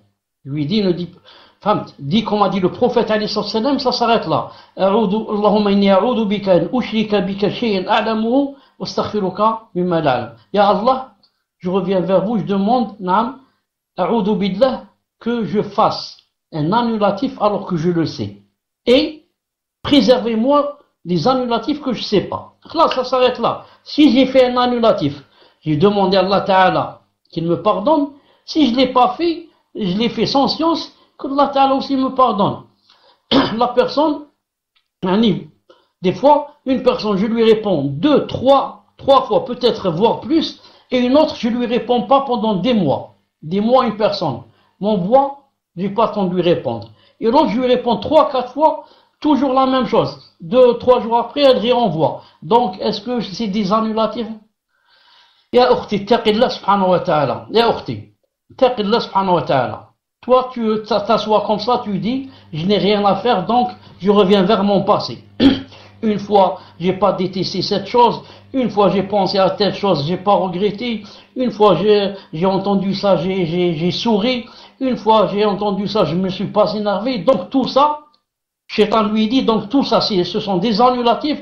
Donc khlas, comme elle dit, elle a besoin de rentrer en islam. Ça veut dire khlas, il l'a fait sortir, c'est une kafira mécréante, tout ce qu'elle fait c'est de l'hypocrisie, elle ne le fait pas pour Allah, elle le fait pour les gens. Si elle meurt éternelle en enfer, tout ce qu'elle a fait comme jeûner, prier, les ramadans, les prières de nuit, tout ça c'est 0, 0 sur 0, allez en enfer. Taqullah subhanahu wa ta'ala. Taqullah, c'est ça le waswas. C'est ça le waswas. C'est qu'au lieu d'avancer vers l'avenir et d'essayer de faire des choses, là je reviens marche arrière, je m'enferme dans une chambre et je commence à penser. Tiens, l'autre fois quand j'ai lu ce hadith, j'ai souri. Donc khlas, je suis sorti de l'islam. Ah tiens, cette fois, l'autre fois, quelqu'un m'a dit salam alaykoum, je lui ai pas répondu, j'ai dit que peut-être yani kdam leh. Ah donc hada khlas. Ihtiqar, donc je suis sorti de l'islam. Et comme ça, tout ce que je fais, je me fais sortir de l'islam. Taqullah subhanahu wa ta'ala. Taqullah, sortir de l'islam. Sortir de l'islam, c'est très grave. C'est pas facile. On a lu tout à l'heure le verset. Vous avez lu avec moi, si vous étiez dans le cours. Walakin man sharaha bil kufri sadran. Il faut que ton cœur soit ravi. Tu dis, naam, sortir de l'islam, je déteste le din, je sors. Voilà comment tu sors. Mais c'est pas en te trompant ou en croyant faire un annulatif alors que je l'ai pas fait. Ou même si je l'ai fait, j'ai fait un annulatif, vraiment fait. Et je l'ai pas fait exprès. Ou alors je l'ai fait, ignorance. Cheikh Ibn Uthaymin dit non, on sort pas. On sort pas de l'islam par ignorance. Je vous donne un exemple, quelqu'un qui vient de se convertir il y a 2 jours, ou là il y a 1 semaine. Il ne sait pas que notre Seigneur s'appelle Allah, il ne sait pas, c'est un japonais ou un chinois qui vit en Amazonie, il ne connaît rien. On lui dit, esma, Allah Ta'ala dit, il dit, inna al-kada ou kada, il commence à insulter Allah. Inna al-kada ou kada. Et il insulte Allah. Il n'est pas sorti de l'islam. Pourtant, il a insulté Allah Ta'ala, le Seigneur du monde, des mondes. Mais il n'est pas sorti, il ne sait pas que c'est quoi Allah, c'est qui Allah. Il a cru c'est un mouillé. Hakdak. Toi, pourquoi tu es sorti de l'islam? Tu n'es pas sorti. Tu as fait des choses blani pour sortir. Maximum, tu t'es trompé. Maximum, tu l'as pas fait exprès, tu t'es trompé. Ensuite, Shaitan te dit que tu ne regrettes pas. Comment tu ne regrettes pas? Si tu ne regrettes pas, comment tu restes? Ça fait maintenant 1 mois ou là, tous les 2 jours, tu envoies une lettre. Comment tu regrettes? Si tu ne regrettes pas, tu étais maintenant dans un cabaret. Va dans un danser, va danser, changer que ça l'était.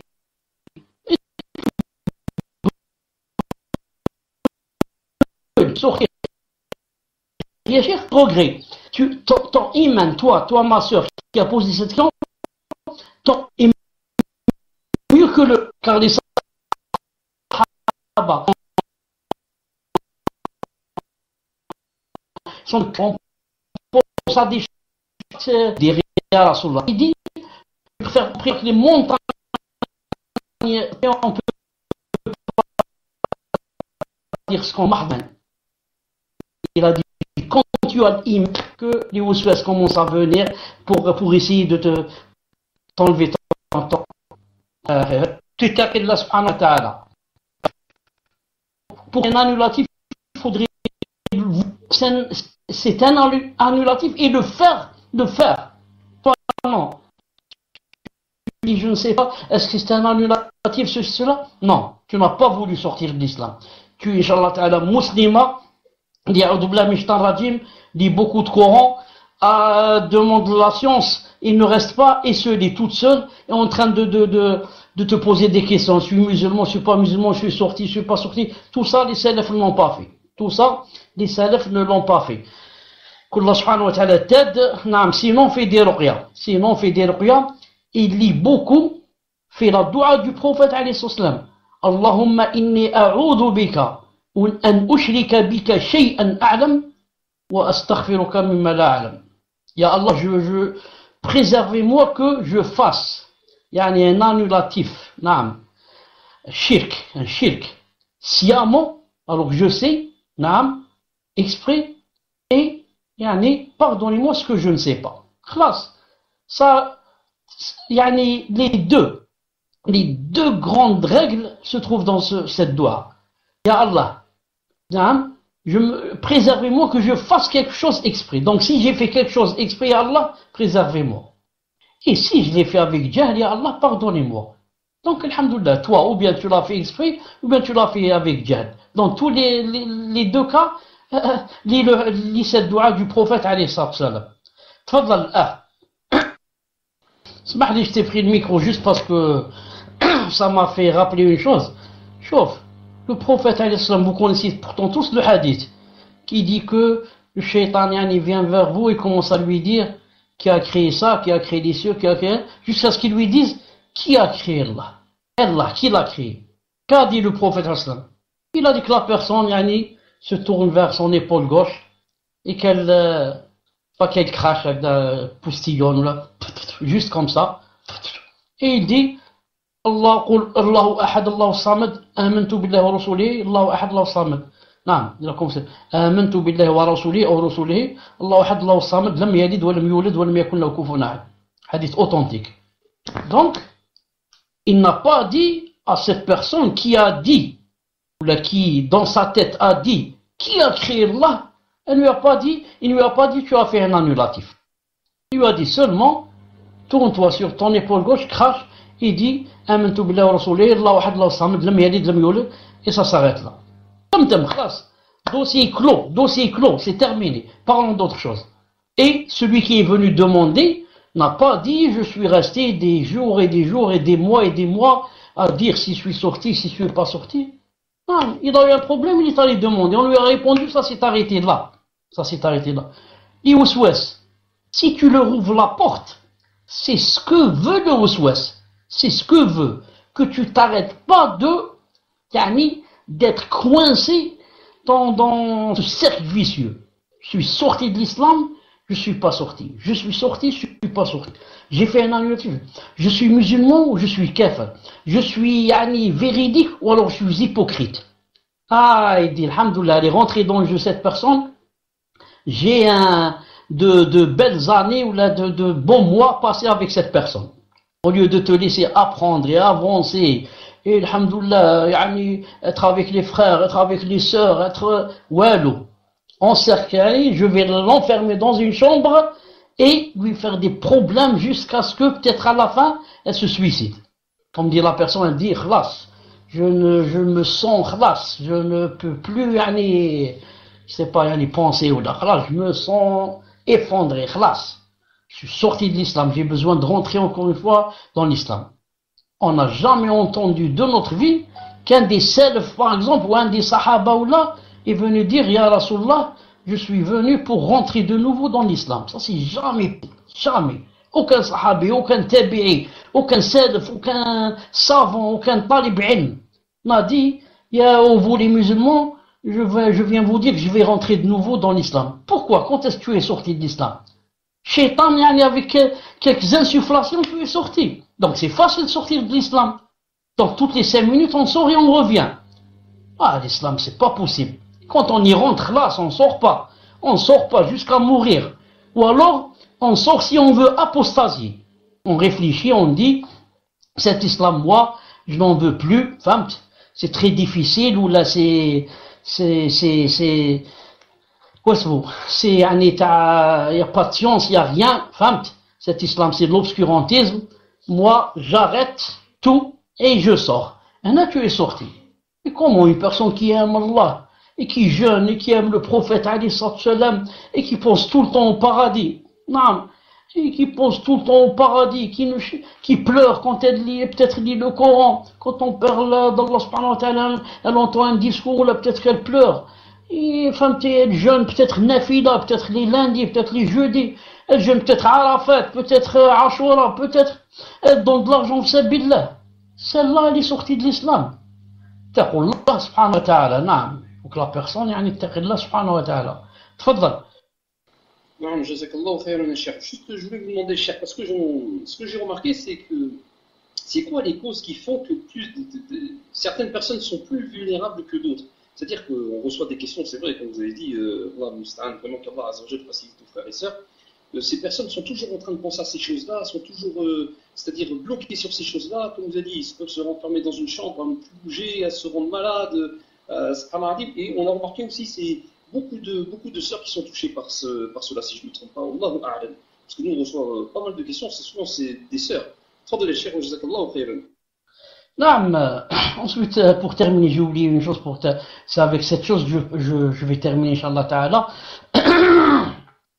Pourtant, comme on me dit ici, et pourtant les Sahaba, etc., craignaient plus Allah Azza wa Jal que nous, et avaient peur d'être dans la liste des hypocrites. Non, la chose avec laquelle je voulais terminer, maintenant, supposons que j'ai fait tous les annulatifs qui existent. Tous les annulatifs. Combien qu'il y en a? Disons, il y en a 120, il y a 130 annulatifs, je les ai fait tous. Saha. Et qu'est-ce qu'il y a? Il y a, alhamdoulilah, je suis encore vivant, sahoula. Vous m'entendez, je suis pas mort. Donc, tant que je suis vivant, j'ai le droit, donc, et l'occasion de faire la touba. Et khlas, je fais la touba maintenant. Khlas, je fais la touba. Je dis dans mon cœur d'abord, dans mon cœur que je regrette ce que j'ai fait. Et je prends la décision de ne plus faire d'annulatif. Et je demande à Allah Ta'ala pardon pour ce qui se passe et pour les annulatifs que j'ai fait. Et je commence une page vierge. Voilà, ça y est, j'ouvre une nouvelle page. Et, pour rentrer dans ma tauba, je vais donner un peu, fissabillah, ou la prier 2 rak'at, la nuit, ou là. Ou khalas. Alhamdoulilah, donc je suis vivant. Le problème, c'est si la personne était morte. Elle est morte avec plein d'annulatifs. Mais nous, on est vivant. Qu'est-ce qui me retient maintenant? Maintenant, dans le cours, je fais la tauba. Et je commence une nouvelle vie. Alhamdoulilah, le prophète m'a dit que les portes de la tauba ne se fermeront pas jusqu'à ce que le soleil se lève du couchant. Alhamdoulilah, le soleil ne s'est pas encore levé. Il se lève toujours du levant. Maintenant, le mashriq. Je fais tauba. La tauba est acceptée. Le problème, c'est que la personne va te dire, je ne suis pas sûr que ma tauba va être acceptée. Non, vu ce que j'ai fait, je ne sais pas si ma tauba va être acceptée. Pourquoi ta tauba ne va pas être acceptée? Pourquoi? Et que, donc c'est le djihad. Donc j'ai pas de science, j'ai rien dans la tête. Tout le monde, celui qui a un peu de science, c'est que tous les péchés du monde, si tu les fais, et que tu te repens sincèrement, Allah Ta'ala accepte le repentir. Seulement, il ne faut pas mourir avec le grand shirk, c'est tout. Mais le grand shirk, si tu le fais dans la vie, c'est possible que quelqu'un le fasse. Mais il faut juste faire tauba. Pourquoi on n'accepte pas? Si Allah Ta'ala n'accepte pas, alors pourquoi il nous a demandé de faire tauba? Faites quelque chose que je n'accepte pas. C'est pas possible, le shaitan qui me dit ça. Si Allah Ta'ala a dit faites la tauba, si le prophète a dit faites la tauba, ça veut dire qu'il l'accepte. Sinon on ne la fait pas. Est-ce que Allah Ta'ala, comme on dit entre nous, on dit X, Flan parle dans le vide. Est-ce qu'on peut accuser Allah Ta'ala de dire qu'il parle dans le vide? Il te dit fais des choses comme ça juste pour parler, alors que c'est pas vrai. Il n'y a pas de tauba. C'est pas vrai. Celui qui pense comme ça d'Allah Azza wa Jalla, c'est grave. Il donne khlas. Je dis à cette sœur, fais tauba min al-an, Inch'Allah. Aujourd'hui, maintenant, combien qu'il est maintenant, 22h30, on l'a fait maintenant tauba. Il commence une nouvelle page vierge, bi'idnaï ta'ala. Naam. Allah Ta'ala t'aide, il nous aide tous. On me dit qu'il y a un réel flux en France chez les sœurs. Allah alam, comme ça on me dit. Monsieur Allah alam, wallah. On jure, on me dit wallah que chez les sœurs il y a un fléau ta'ad al-wasawis. Ta'ad al-wasawis hado, riyad billah. Et tout ça, c'est à cause de aussi la science. La science. Naam. Quand tu as la science. Comment? Je laisse Shaitan avoir le dessus sur moi. Le Shaitan en face de moi, avec sa famille, ses enfants, et c'est en train de rire et de déguster des glaces. Ou il dhak aliya. Il te meskhar biya. Et moi en train de pleurer, en train de penser, maigre, je sais pas qu'est-ce qui va m'arriver, que Allah Ta'ala va pas pardonner, donc le hadith, clair, si le shaitan, si tu entends dans ta tête, dans ton cœur, qu'il te dit qui a créé Allah, voilà ce que tu fais, ça s'arrête là. Ça s'arrête là. Le shaitan se sauve et tu n'as aucun péché. Le hadith n'a pas dit que tu avais de péché si tu dis dans ton cœur qui a créé Allah. Pourtant c'est très grave. Allah l'a créé, toi quelque chose te dit dans ton cœur qu'il l'a créé. A'udhu billah. Mais tu n'es pas devenu kafir en pensant cela. Non. Juste tu éloignes ça de ton cœur. C'est des wasawis. A'udhu billah mishtan rajim. Tfou. A'udhu billah mishtan rajim. Et comme ça. Subhanallah al-azim. تفضل. نعم شيخ أمين الله عز وجل facilite. Donc on va passer à la quatrième question. Cette question bien sûr qui dit qu'Allah nous facilite une question rapide. Je voulais savoir si lire à un enfant des histoires où il contient des formules magiques ou présence de sorciers et magiciens fait de moi une personne propageant le kufr et le shirk, l'incitant à croire et aimer les tawarit. Barakallahu fik. Cheikh avait déjà répondu à ça. Et c'est tellement logique, mais tfadal les cheikh, jazakallahu khairan, si vous voulez y répondre. C'est très mauvais. C'est très mauvais de faire des choses que raconte ici, ce qu'il y a dans le Su'al. C'est très mauvais.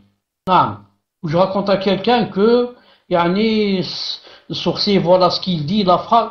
Même en disant ça à un enfant, ça va être gravé dans son cœur, il va croire que cette phrase, ça se dit, et que lui aussi il peut l'apprendre et devenir comme ça, sahar, et il peut voler, il peut voler en l'air, etc. Comme je lui dis par exemple, le sorcier, il dit par exemple, avant de montrer ce qu'il y a dans le chapeau, il dit abracadabra, ensuite, hop, il retourne le chapeau, il y a un lapin. Il dit abracadabra. Donc lui, il va l'apprendre l'enfant. Il va dire, donc, il dit, c'est vrai, la phrase, il dit, il commence à la dire partout. Il marche et il a dit abracadabra, il essaye. Il dit à la porte il veut pas s'ouvrir, abracadabra, et comme ça, il a dans le cœur que, donc, il dit, c'est très mauvais. Il faut que, si on raconte à un enfant, il faudrait qu'on lui raconte, des choses, par exemple, d'animaux, par exemple, je vais vous raconter, il dit que ça c'est pas vrai, c'est juste pour vous raconter, si vous voulez, je vous raconte, mais ce sont pas des choses qui sont vraies, j'invente de ma tête. Comme ça, je fais moi, par exemple, avec mes petits-enfants, je leur dis, je vais inventer, ils me disent, ça ne fait rien, invente, ça fait rien. Je leur dis, taïeb, qu'est-ce que vous choisissez, par exemple, comme ça je leur dis, je leur dis, par exemple, choisissez l'éléphant qui va se bagarrer, par exemple, avec le crocodile, ou bien le chimpanzé avec la poule, je dis n'importe quoi. Est-ce que vous m'entendez? Salam alaikum. J'essaie de déconnecter. Qadar ma shafa'al. Al-Muhim, je reviens jeudi, donc, il faut pas, même quand on leur raconte des choses, il faut pas que ce soit des choses contraires à l'islam. Et même quand on leur raconte des choses comme ça, par exemple, d'animaux, de n'importe quoi, il faudrait toujours essayer de donner un contexte musulman. Toujours faire des efforts de donner un contexte musulman, par exemple, de dire que, bien sûr, si vous faites comme moi, je raconte n'importe quoi et je leur dis que c'est pas vrai ce que je raconte, pour que ça soit pas un mensonge. Et je dis par exemple, le loup, par exemple, là, l'ours a défié, par exemple, ou le loup, par exemple, a défié l'ours, par exemple. Et ils ont dit, viens, on va faire une bagarre, ils ont invité des gens, etc. Par exemple, pour donner un contexte islamique, toujours. Je dis par exemple, l'ours, avant de commencer la bagarre, a dit, mais moi j'ai une chose, laissez-moi faire par exemple les ablutions, je vais faire 2 rak'at, avant la bagarre, et demander à Allah subhanahu wa ta'ala, par exemple, de m'aider, comme ça. Donc toujours, il faut chercher un contexte musulman, et non pas parler même si je parle par exemple d'un sorcier, je dis, le sorcier est venu, etc. Mais pour montrer à la fin que le sorcier, c'est toujours lui le perdant. Mais comme c'est un sorcier, Allah Ta'ala ne lui a pas donné la victoire. Parce que Allah Ta'ala n'aime pas la sorcellerie. Alors, il va l'emmener en enfer. Donc, c'est lui qui a perdu. Et comme ça, toujours chercher, Inch'Allah Ta'ala, le contexte musulman. Bi'idna Ta'ala. Tfaddal.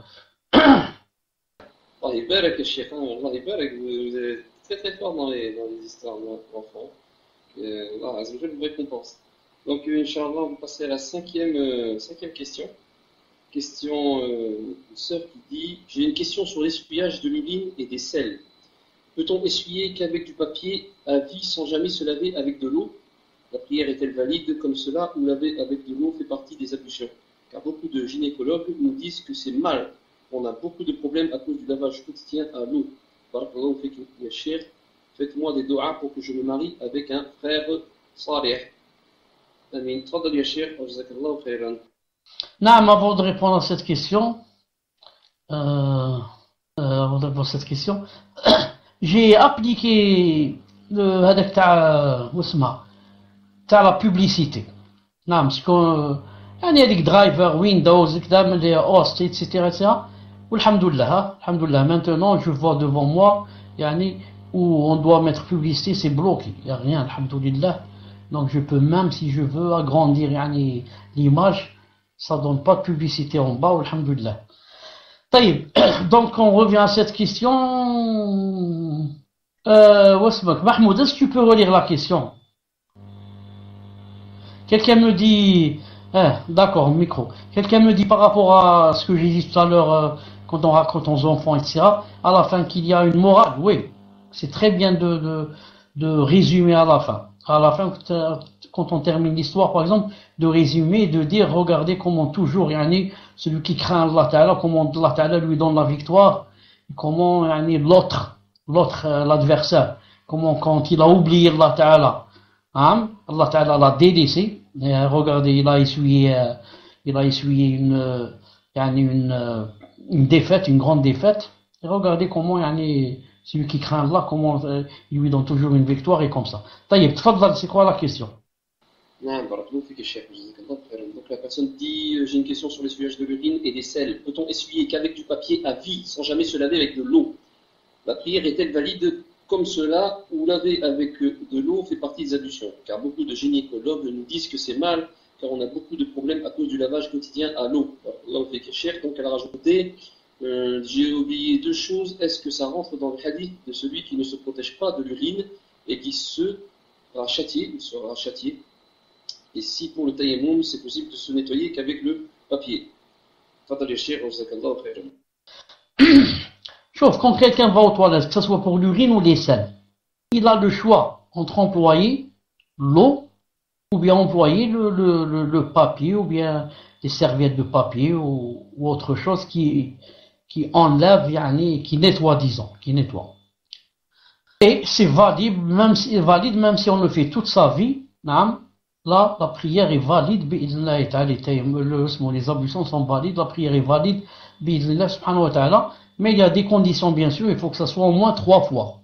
Au moins 3 fois. Ou alors si c'est une serviette en papier, qu'on utilise au moins de 3 côtés différents, au moins de 3 côtés. Et si après 3 fois, on voit que la souillure ne s'est pas encore enlevée, on continue. 4 fois, 5 fois, 6 fois, 7 fois, jusqu'à sentir qu'il n'y a plus. Il n'y a plus. Ensuite, il dit ici, car on a beaucoup de problèmes pour le lavage quotidien, les gynécologues nous disent que c'est mal, car ça c'est pas vrai. Que dire que si on se lave avec l'eau c'est mal, ça c'est pas vrai, si j'ai bien compris la question. Car les savants disent, l'eau est mieux qu'autre chose. L'eau est mieux que les papiers, mieux que les serviettes, et mieux que toute autre chose. C'est l'eau qui vient en première position. Sinon, on va à la deuxième position qui est les papiers, le papier, etc.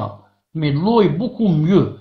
Peut-être c'est pas bien pour certains qui ont peut-être des boutons ou là un eczéma ou là à cet endroit et l'eau ne convient pas pendant la période où il y a l'eczéma ou il y a quelque chose comme ça. Mais pour dire en général que l'eau n'est pas bien, donc on va dire que Allah subhanahu wa ta'ala, donc quand il a dit employer l'eau et il a vanté les mérites de l'eau, donc c'est le gynécologue qui dit vrai et pas là. C'est pas possible, c'est pas possible. L'eau n'est pas bien pour certains qui ont des eczémas ou des maladies ou des, comment ça s'appelle, des mangeaisons ou bien qui peuvent pas, il faut pas mettre de l'eau. Il dit trop se laver d'après gynécologue, donc il n'y a plus risque de mycose ou je sais pas quoi. Une mycose. Allahu alam, Allahu alam. Peut-être c'est pour celui qui exagère. Peut-être c'est pour celui qui exagère. Et il faut parler, quand on parle avec un gynéco, ou là la gynéco, il faut parler avec une femme ou le même système nom, qui est musulman et qui connaît bien le din. C'est pas n'importe qui ne connaît rien et dit ce qu'il veut. المهم, quant à la fin de la question, je n'ai pas comprise. La fin qui dit, et si pour le tayammum, c'est possible de se nettoyer qu'avec le papier. Elle dit, j'ai pas compris ce que ça veut dire. Pour le tayammum, si c'est possible de se nettoyer qu'avec le papier. Même pour les ablutions, c'est possible de se nettoyer qu'avec le papier. C'est pas seulement le tayammum, même pour les ablutions. Ah. Mais c'est moins propre que l'eau. C'est moins propre que l'eau. Tfadal. Donc, on va passer à la sixième question. Question d'un frère. Si l'on commet des grands péchés, s'attire-t-on obligatoirement de la colère d'Allah ou c'est possible que non? Est-ce qu'on s'attire la colère d'Allah quand on fait des grands péchés?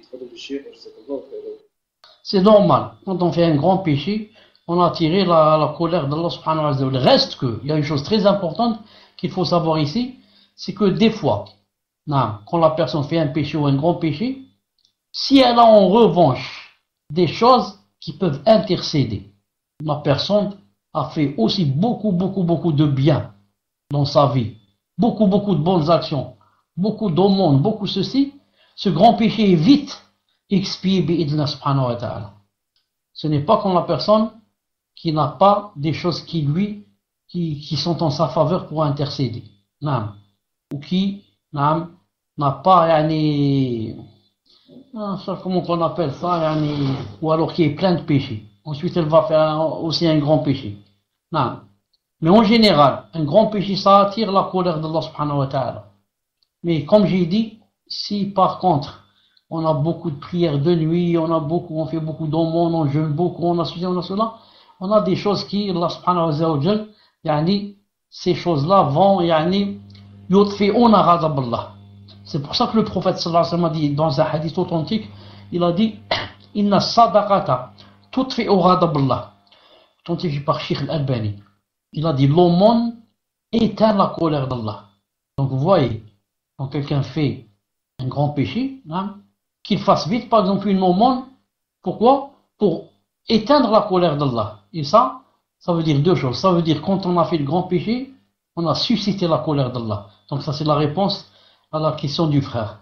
Et la deuxième, c'est pour prouver que si on a quelque chose, comme ici la sadaqa, elle va éteindre la colère d'Allah. Mais s'il n'y a pas de sadaqa, ça, on ne sait pas si Allah subhanahu wa ta'ala va pardonner à cette personne ou là, elle ne va pas lui pardonner.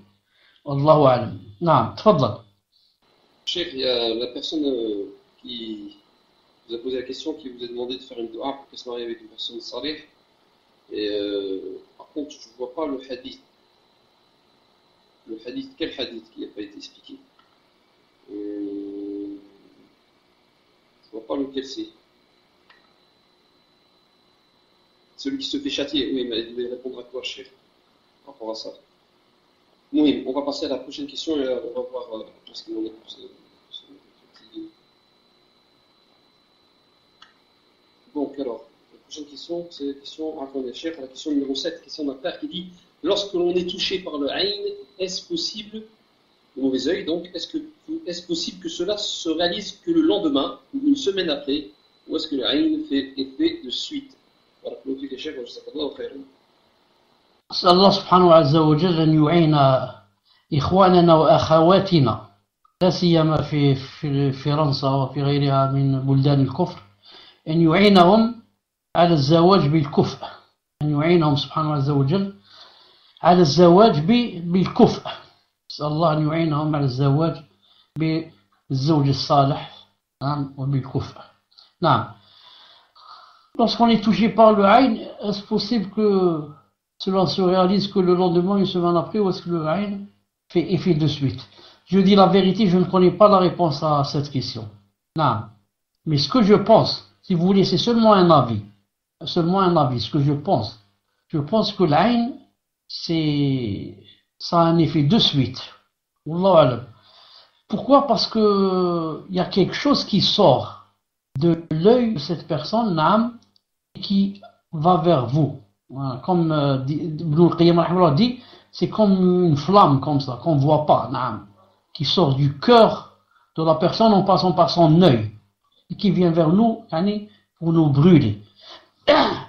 Mais il est possible que la personne que j'ai rencontrée, par exemple, ou là, qui a vu ma belle voiture, là, il est possible qu'au moment, en ce moment-là où on s'est rencontrés, où elle a vu ma belle voiture, n'a pas eu cet effet n'a pas trouvé cette chose dans son cœur n'a pas brûlé pour que elle me frappe d'un mauvais, coup d'œil, ou là, comment ça fait, mauvais œil. Mais il est possible que la personne, le lendemain ou là, elle a eu le aïn dans son cœur. Elle a eu l'effet. Et l'effet, donc, aura lieu après, c'est-à-dire le lendemain, pas ce jour-là, parce que la personne n'avait pas dans son cœur ce jour-là, mais plutôt le lendemain. Wallahu azza wa jal a'lam. Ça demande à être vérifié, Inch'Allah ta'ala. Tfadal. Donc nous allons passer à la question numéro 8. Question d'une sœur qui demande est-ce que le fait d'être pensive et sans au choix pendant un long moment durant la prière annule la prière, notamment dans la position debout après avoir récité la Fatiha et avant la sourate au choix ou après la sourate au choix? À quel moment de la prière est-il permis de crocheter à sa gauche pour éloigner Prinzeb? Peut-on crocheter pendant la récitation des sourates ou est-ce uniquement entre les différents mouvements? Je ne sais pas. Il y a deux questions dans cette question. Donc, Cher, est-ce que le fait d'être trop pensif dans la prière, est-ce que ça l'annule? Et à quel moment peut-on crocheter à gauche pour éloigner Cher? Je commence par la deuxième. Par rapport à crachoter, comme a dit le prophète alayhi salam, par rapport à crachoter, sur son épaule gauche, c'est à n'importe quel moment où je ressens que le shaitan il veut faire des mashakil. Mais certains, le shaitan qui s'appelle Khinz, bien sûr, mais certains ont dit que cette chose se fait quand on prie seul, pas quand on est derrière l'imam. Car quand on est derrière l'imam, c'est lui qui, comment on dit, à notre place.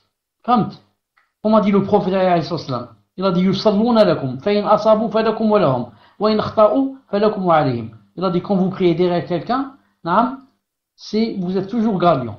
Si lui il prie bien, masha'Allah, c'est pour lui et pour toi. Si lui il prie mal, c'est seulement pour toi. Et lui, il n'a pas. Donc toi, tu es toujours gagnant si tu es derrière un imam. Donc si tu es toujours gagnant, pourquoi tu vas crachoter, etc. Donc ils ont dit on crachote quand on est seul, pas quand on est derrière l'imam. Ça c'est par rapport à la fin de la question. Par rapport à la première, le fait d'être pensif comme ça dans une salade, se tromper. S'il prie mal, c'est pour lui. Je répète, il a dit alayhi salam, ils vont prier pour vous. S'ils prient bien, c'est pour eux et pour vous. Et s'ils prient mal, c'est pour vous et contre eux. C'est pour vous. C'est-à-dire vous êtes toujours gagnant et pas pour eux. Comme ça a dit le prophète alayhi salam. Et par rapport à la première question, quand on est debout et on est pensif. On a lu par exemple Fatiha, et ensuite on est pensif, ensuite on se rappelle et on lit autre chose, ça. Tout ça n'annule pas la prière. Pourquoi? Le hadith se trouve dans Sahih al-Bukhari, que Omar ibn Khattab radiyallahu ta'ala anhu. Omar radiyallahu ta'ala, vous connaissez c'est qui? Omar ibn Khattab, le grand sahabi radiyallahu ta'ala anhu, a prié une fois, a guidé les gens. Il était khalifa, amir al-mu'minin, émir des croyants. Il a guidé les gens pendant Salat al-Maghrib. Depuis qu'il a commencé, il a dit Allahu Akbar, ils l'ont pas entendu dire un mot. Jusqu'à, il a dit Salam alaikum. Alors que normalement, il doit lire à voix haute et on l'entend, etc. On lui a dit à Omar, comment ça se fait? On n'a rien entendu, tu lisais pas. Il a dit, depuis que j'ai dit Allahu Akbar, je n'ai cessé de placer mes soldats d'ici jusqu'à telle ville. C'est-à-dire dans la salle, il a dit Allahu Akbar et il se parlait, on n'entendait pas. Toi, Zama, Jabir ibn Abdullah, tu te mets à droite, toi tu te mets à gauche, toi tu mets avant lui, toi tu avances par là, jusqu'à, il a dit Salam alaikum.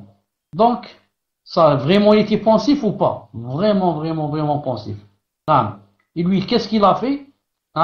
Il a répété Afwan, il a refait la salat lui tout seul. Tous les autres n'ont pas refait. Pourquoi? Parce que premièrement, c'est pas eux qui ont fait, hein, mais c'est lui. On a cité le hadith que s'ils se trompent ou là ils font mal, c'est toujours pour toi et contre eux. Hein. Et la deuxième, il faut voir aussi à quoi on pensait. Lui au moins il pensait à quelque chose de djihad, il pensait à quelque chose qui est dans le din. Hein.